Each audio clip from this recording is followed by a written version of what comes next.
Let me tell you about Harry Potter, a boy whose entire childhood was built on secrets and deception, a boy who grew up believing a story that was never his own. His life, from the very beginning, was a carefully constructed lie. Harry lived in a cramped cupboard under the stairs, barely more than a closet, where he was forced to sleep on a thin mattress surrounded by spiders and dust.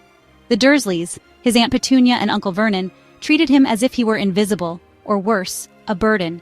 They made sure he knew he was unwanted, giving him hand-me-down clothes and never a kind word. Every day, Harry endured their cruelty, their cold glares, and their endless chores, all while his cousin Dudley was spoiled and celebrated. The Dursleys told Harry that his parents had died in a tragic car crash, a story they repeated so often that Harry almost believed it, but deep down, he always sensed something was off. That was the biggest lie of all. The truth about his parents was far more extraordinary and far more heartbreaking than he could ever imagine.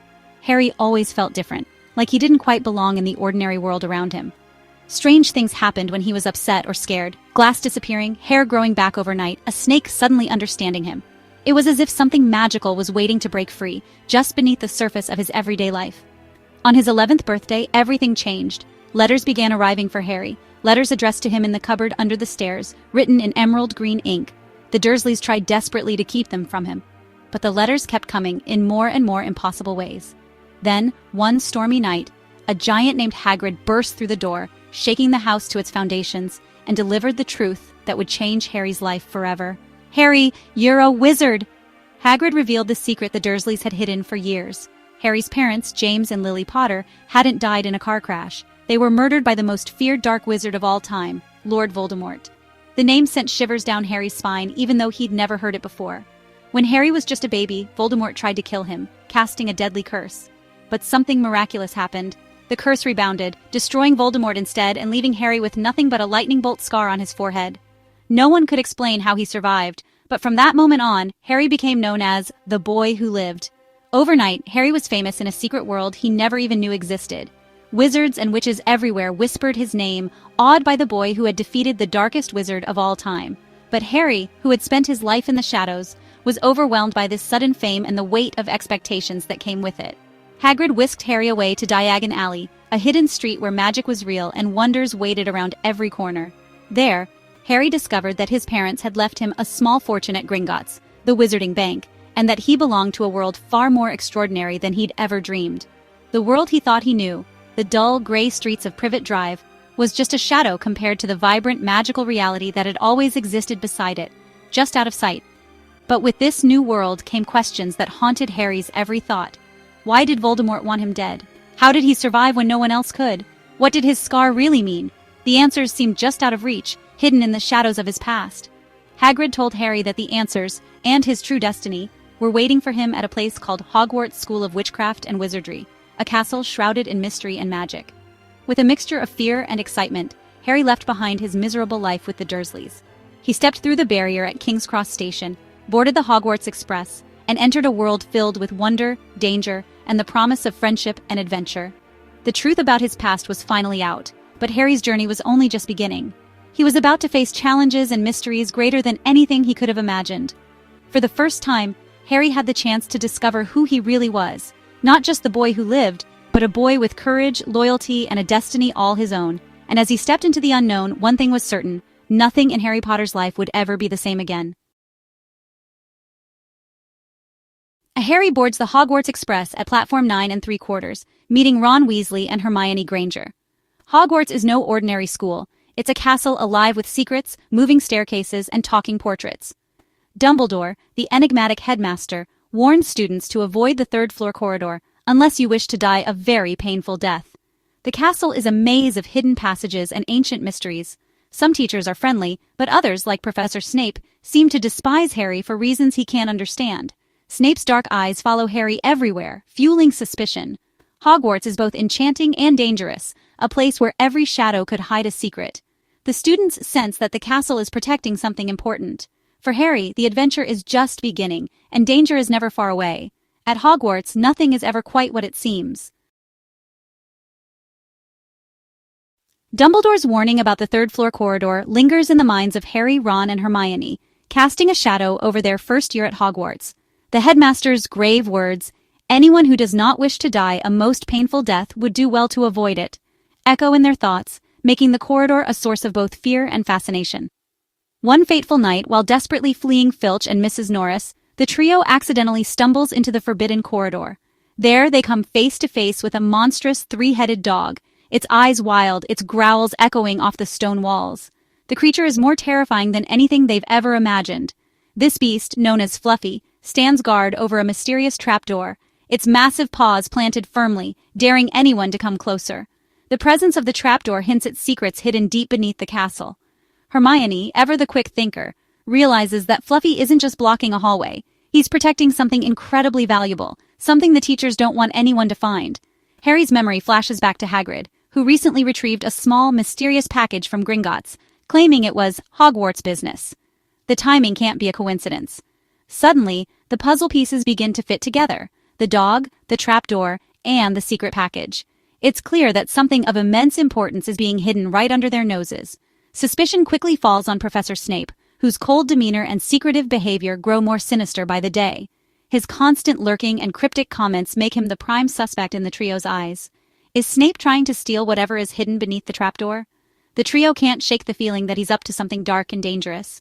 The magic and wonder of Hogwarts now feel laced with a new sense of danger. The castle's enchanted halls, once filled with laughter and learning, are now shrouded in mystery and suspicion. Harry, Ron, and Hermione find themselves drawn deeper into a mystery far bigger than themselves, one that could threaten the very safety of the school. They realize that someone, perhaps even someone they trust, is willing to risk everything for whatever lies beneath that trapdoor. The stakes are higher than they ever imagined. Hogwarts, once a haven of magic and friendship, is now a place filled with secrets, hidden dangers, and threats lurking in the shadows. The Forbidden Corridor is at the very heart of it all, a place where the line between safety and peril blurs, and where every step could lead to discovery or disaster. United by curiosity and courage, the friends make a solemn vow to uncover the truth, no matter the risk or the cost. Their bond grows stronger as they prepare to face whatever dangers lie ahead, but the real danger is closer than they ever imagined, watching, waiting, and ready to strike when they least expect it. And with every passing moment, the clock is ticking, pushing them closer to a confrontation that will change everything. The three-headed dog, Fluffy, becomes an obsession for the trio. Hagrid lets slip that music puts Fluffy to sleep, a crucial clue. Suddenly, the impossible seems possible. There's a way past the beast. Suspicion of Snape intensifies when Harry's broom is jinxed during a Quidditch match. Hermione spots Snape muttering, and her quick thinking saves Harry. To them, it's proof. Snape is after the secret under the trapdoor. The danger is real. Someone at Hogwarts is willing to kill. With Dumbledore away, the kids feel alone and responsible. They piece together the clues: the Gringotts package, Fluffy, the music, and Snape's actions. The stakes are higher than ever. They're convinced Snape is after something powerful. The trio knows they must act before it's too late. Their investigation becomes a race against time. The secret beneath the trapdoor could change everything. They're ready to face Fluffy, and whatever lies beyond. The adventure is about to turn deadly. Harry, Ron, and Hermione become detectives, searching for the name Nicholas Flamel. Their friendship is their greatest strength: bravery, loyalty, and brains combined. The breakthrough comes from a chocolate frog card. Flamel is the creator of the Philosopher's Stone. The stone turns metal to gold and grants immortality. Suddenly the mystery is clear. The stone is what's hidden under the trapdoor. Voldemort, weakened but alive, wants the stone to return to power. Snape, they believe, is trying to steal it for him. The trio realizes the fate of the wizarding world is at stake. They're not just stopping a thief, they're fighting to prevent Voldemort's return. The danger is greater than they ever imagined. Their courage is tested as the truth comes into focus. The stone is the key to everything. The friends know they must act, no matter the cost. The final confrontation is coming, and they're the only ones who can stop it. Harry discovers the Mirror of Erised, a magical mirror that shows your heart's deepest desire. He sees his lost family. Ron sees himself as a hero. The mirror's power is intoxicating and dangerous.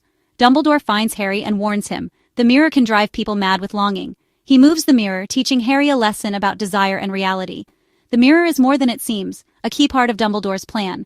It foreshadows the final test Harry will face. True heroism, Harry learns, is about pure intentions, not wishful dreams. The mirror's haunting truth lingers in Harry's mind. It's a lesson he'll need when the time comes. The real test is still ahead.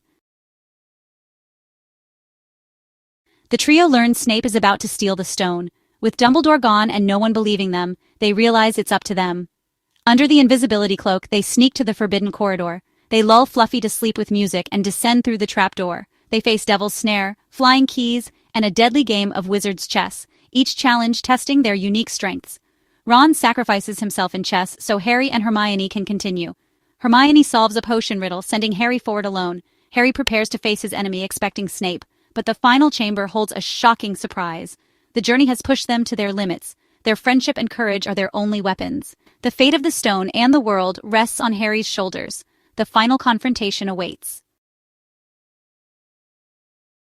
In the final chamber of the underground maze, Harry Potter is surprised to find not the menacing Professor Snape, as he had feared, but the seemingly timid Professor Quirrell.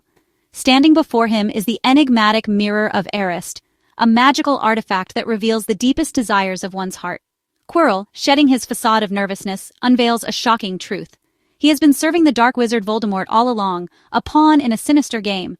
In a horrifying revelation, Quirrell removes his turban to expose Voldemort's face grotesquely attached to the back of his head. This parasitic form of the Dark Lord is desperate to obtain the Philosopher's Stone, a source of immortality. Voldemort, through Quirrell, attempts to seduce Harry with a tempting offer. Help him acquire the stone, and he promises the return of Harry's beloved parents. Despite the allure of the offer, Harry stands firm, recalling the wise teachings of his mentor Dumbledore. He knows that some things are more important than personal desires. The Mirror of Erised holds a secret. Only someone who seeks the stone for selfless reasons can retrieve it. Harry, with pure intentions, gazes into the mirror. To his astonishment, Harry's reflection drops the stone into his pocket, and in reality, the stone materializes in his hand, a testament to his selflessness. Enraged, Quirrell lunges at Harry, but as he makes contact, his skin burns painfully. The touch of Harry, protected by a powerful magic, is unbearable. This magic is the enduring love of Harry's mother, Lily, a force that Voldemort, with all his dark power, cannot comprehend or overcome. In a desperate act of courage, Harry seizes Quirrell, who disintegrates into dust, unable to withstand the protective magic. Defeated but not destroyed, Voldemort's spirit flees into the shadows, a dark wraith seeking refuge, plotting his return. Overwhelmed by the ordeal, Harry collapses onto the cold stone floor, his body weary and aching from the struggle. The chamber, now silent and scarred from the battle, stands as a testament to the fierce confrontation that took place. Once again, Harry has faced the dark forces of Voldemort and emerged alive, a testament to his resilience and courage. It is the power of love, a force more potent than any dark magic, that has saved him from certain doom. Yet, as Harry knows all too well, the shadows of darkness still linger, waiting for their chance to strike again. Harry wakes in the hospital wing, Dumbledore at his side. Dumbledore explains the power of his mother's sacrifice and the destruction of the stone. The immediate danger is gone, but Voldemort escaped. At the end-of-year feast, Gryffindor wins the House Cup, thanks to the trio's bravery. Joy fills the Great Hall, but Harry knows the fight isn't over. Voldemort will return. Harry leaves for the summer, no longer just a lonely boy, but a hero with friends and a home at Hogwarts. He's found courage, belonging, and purpose. The adventure is only beginning. Darkness may return, but Harry won't face it alone. The boy who lived is ready for whatever comes next.